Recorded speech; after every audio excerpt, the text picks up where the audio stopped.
Lord Canning का संपूर्ण इतिहास। लॉर्ड कैनिंग का वास्तविक नाम चार्ल्स जॉन कैनिंग था। लॉर्ड कैनिंग का जन्म 14 दिसंबर 1812 को लंदन में हुआ था। लॉर्ड कैनिंग के पिता का नाम जॉर्ज कैनिंग था। लॉर्ड कैनिंग की माता का नाम विकांटेस कैनिंग था।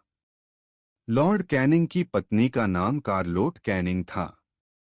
लॉर्ड कैनिंग की मृत्यु 17 जून 1862 को लंदन में हुई थी। लॉर्ड कैनिंग का प्रथम कार्यकाल 28 फरवरी 1856 से 1 नवंबर 1858 तक था और इस कार्यकाल के दौरान लॉर्ड कैनिंग ने भारत के गवर्नर जनरल के रूप में अपना कार्य किया। लॉर्ड कैनिंग के प्रथम कार्यकाल के दौरान ही 1856 में विधवा पुनर्विवाह अधिनियम लागू किया गया। विधवा पुनर्विवाह अधिनियम क्या है?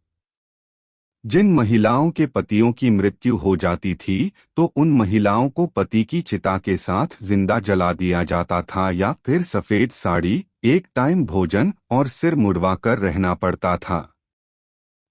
किसी महिला के पति की मृत्यु हो जाए तो वह महिला दोबारा से विवाह कर सकती थी।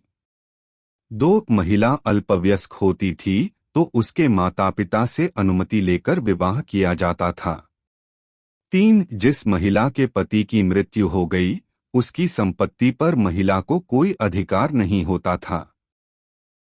विधवा पुनर्विवाह अधिनियम विशेषकर ब्राह्मण, क्षत्रिय, वैश्य और कायस्थ जाति की महिलाओं के लिए था क्योंकि इन जातियों में ये प्रथा बहुत प्रचलित थी। 7 दिसंबर 1856 को कोलकाता में भारत का पहला कानूनी विधवा विवाह ईश्वरचंद्र विद्यासागर की देखरेख में संपन्न हुआ था। 1857 में ही कोलकाता, चेन्नई और मुंबई विश्वविद्यालयों की स्थापना हुई। 1857 में ही महालेखा परीक्षक के पद का निर्माण किया गया था।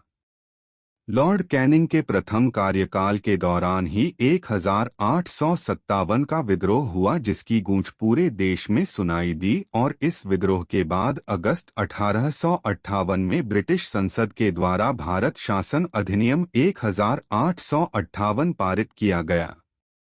भारत शासन अधिनियम 1858 क्या है? भारत से ईस्ट इंडिया कंपनी के शासन को समाप्त कर भारत के शासन की जिम्मेदारी ब्रिटिश संसद के पास चली गई।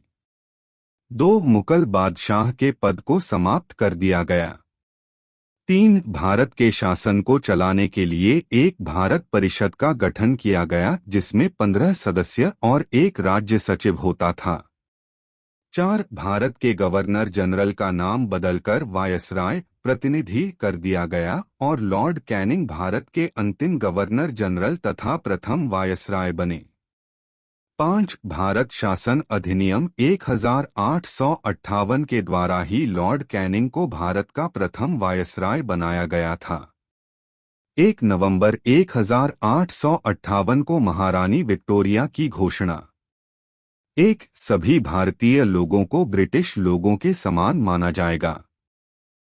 लोक सेवाओं में भारतीयों के साथ कोई भेदभाव नहीं किया जाएगा।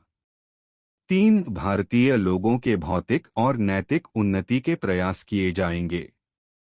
लॉर्ड कैनिंग का दूसरा कार्यकाल 1 नवंबर 1858 से 21 मार्च 1862 तक था और इस कार्यकाल के दौरान लॉर्ड कैनिंग ने भारत के वायसराय के रूप में अपना कार्य किया। 1858 में ही मैकाले के द्वारा लिखी गई दंड संहिता को कानून बनाया गया और 1859 में अपराध विधान को भी लागू किया गया। लॉर्ड कैनिंग के कार्यकाल के दौरान ही राज्य विलय की नीति को समाप्त किया गया था। लॉर्ड कैनिंग के ही कार्यकाल 1861 में ब्रिटिश संसद के द्वारा भारतीय उच्च न्यायालय अधिनियम पारित किया गया। भारतीय उच्च न्यायालय अधिनियम क्या है? कोलकाता, चेन्नई और मुंबई में एक उच्च न्यायालय की स्थापना की गई। इस अधिनियम में उच्च न्यायालय के न्यायाधीशों की योग्यताओं को भी निर्धारित किया गया था। 3. इस अधिनियम के द्वारा कोई भी भारतीय नागरिक उच्च न्यायाधीश बन सकता था। 1861 ही में ही भारतीय परिषद अधिनियम ब्रिटिश संसद के द्वारा पारित किया गया, जिसके प्रमुख तथ्य: 1. वायसराय की कार्यकारिणी परिषद का विस्तार किया गया। 2. लॉर्ड कैनिंग के द्वारा विभागीय प्रणाली की शुरुआत की गई। 3. वायसराय को अध्यादेश जारी करने की शक्ति प्रदान की गई, जिसकी अवधि 6 महीने होती थी। 4. भारतीय प्रतिनिधियों को शामिल करने की शुरुआत की गई। इसमें लॉर्ड कैनिंग के द्वारा बनारस के राजा, पटियाला के राजा और सर दिनकर राव को परिषद में मनोनीत किया गया था। 21 मार्च 1862 को लॉर्ड कैनिंग वापस इंग्लैंड चले गए।